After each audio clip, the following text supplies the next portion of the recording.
খবর শুনছেন Kolkata news TV থেকে। প্রথমে হেডলাইন। ষষ্ঠ দফার প্রচারে আবার রাজ্যে আসছেন প্রধানমন্ত্রী। দুদিনে মোট 6টি সভা করবেন। কোথায় কোথায়? যাকে পাচ্ছে তুলে নিয়ে যাচ্ছে পুলিশ। মারধর কাণ্ডে ধৃত সন্দেশখালীর গীতার বাড়িতে বিজেপি প্রার্থী রেখা।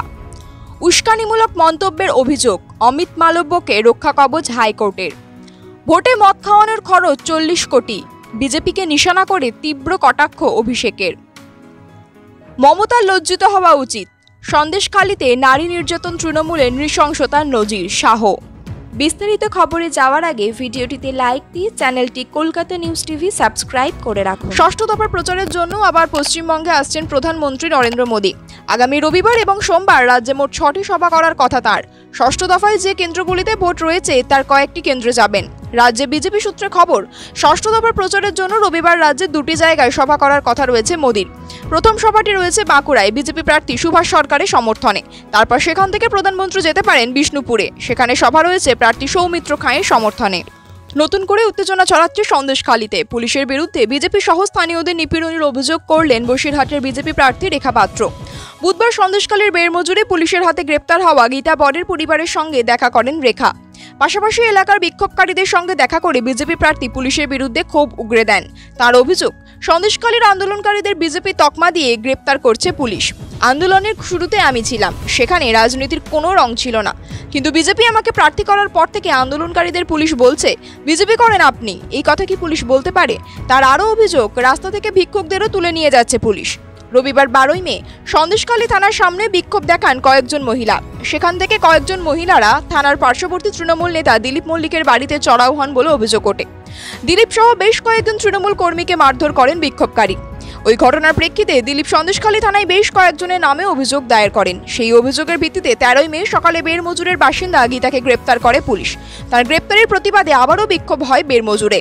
কাঠপোল এলাকায় রাস্তায় আগুন জ্বালিয়ে বিক্ষোভ দেখান বিজেপির মহিলা কর্মী এবং সমর্থকরা। প্রায় 2 ঘন্টারও বেশি বিক্ষোভ চলার পর সন্দেশখালী থানার পুলিশ আন্দোলনকারীদের তুলে দেয়। 3 বিক্ষোভকারীকে আটকায় পুলিশ। অমিত মালব্যকে রক্ষা কবচ কলকাতা হাইকোর্টের। বিচারপতি জয় সেনগুপ্তর নির্দেশ, মামলার পরবর্তী শুনানি পর্যন্ত বিজেপির আইটি সেলের প্রধানের বিরুদ্ধে কোনো কড়া পদক্ষেপ করা যাবে না। তবে তদন্তের স্বার্থে পুলিশ চাইলে তাকে ভার্চুয়ালি জিজ্ঞাসাবাদ করতে পারবে। হাইকোর্টের গরমের ছুটির পর এই মামলার শুনানির দিন ধার্য হয়েছে। সোশ্যাল মিডিয়ায় উস্কানিমূলক মন্তব্য করেছেন বলে অভিযোগ তুলে অমিত মালব্যের বিরুদ্ধে এফআইআর হয়। তারপরেই তাকে বহরমপুর থানার তরফে নোটিশ পাঠানো হয়। পুলিশের বিরুদ্ধে অতি সক্রিয়তার অভিযোগ তুলে ভিডিও কনফারেন্সে হাজিরার আবেদন জানিয়ে হাইকোর্টের দ্বারস্থ হয়েছিলেন বিজেপির আইটি সেলের প্রধান। অমিত মালব্যের বিরুদ্ধে কোনো রকম কঠোর পদক্ষেপ করা যাবে না বলে নির্দেশ দিয়েছিল আদালত। জানিয়েছিল তাকে জিজ্ঞাসাবাদ করতে হলে 48 ঘন্টা আগে নোটিশ দিতে হবে। ভিডিও কনফারেন্সের মাধ্যমে জিজ্ঞাসাবাদ করতে হবে। মামলার পরবর্তী শুনানি 19 জুন। রাজ্যের রিপোর্ট তলব করেছেন বিচারপতি। পরবর্তী শুনানির দিন একটি সিডি আদালতে জমা করবে বলে জানিয়েছেন রাজ্য। রাজ্যের বক্তব্য রিপোর্ট দিয়ে জানাতে নির্দেশ দিয়েছেন বিচারপতি।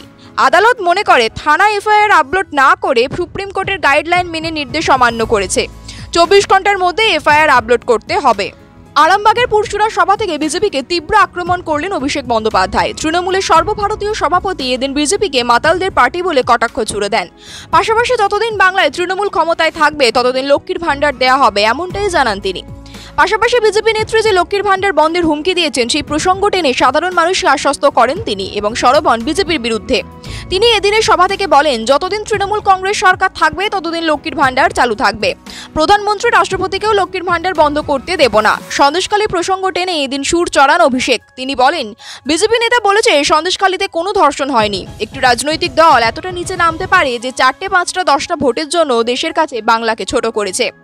আবাস 100 দিনের টাকা আটকে রেখেছে। প্রধানমন্ত্রী সভা করে বলছেন, যারা মাছ খান তারা দেশ বিরোধী। আমরা কি খাবো, কি পরবো, কি রঙের জামা পরবো তা ঠিক করবেন প্রধানমন্ত্রী। সন্দেশখালীতে মহিলাদের উপর অত্যাচার এবং জোর করে জমি দখলের ঘটনা নিয়ে আদালত সিবিআই তদন্তের নির্দেশ দেওয়ায় মুখ্যমন্ত্রী মমতা বন্দ্যোপাধ্যায় লজ্জিত হওয়া উচিত বলে মন্তব্য করলেন কেন্দ্রীয় স্বরাষ্ট্রমন্ত্রী অমিত শাহ। বুধবার সংবাদ সংস্থা এএনআইকে দেওয়া সাক্ষাৎকারে শাহের মন্তব্য, একজন মহিলা মুখ্যমন্ত্রীর নাকের ডগায় ধর্মীয় পরিচয় বেছে নারীদের উপর অত্যাচার হলো। তিনি কেন চুপ? পুলিশ কোনো তদন্ত করেনি বলে হাইকোর্টকে হস্তক্ষেপ করতে হলো। তারপরে মামলাটি সিবিআইয়ের কাছে গেল। তার তো লজ্জিত হওয়া উচিত।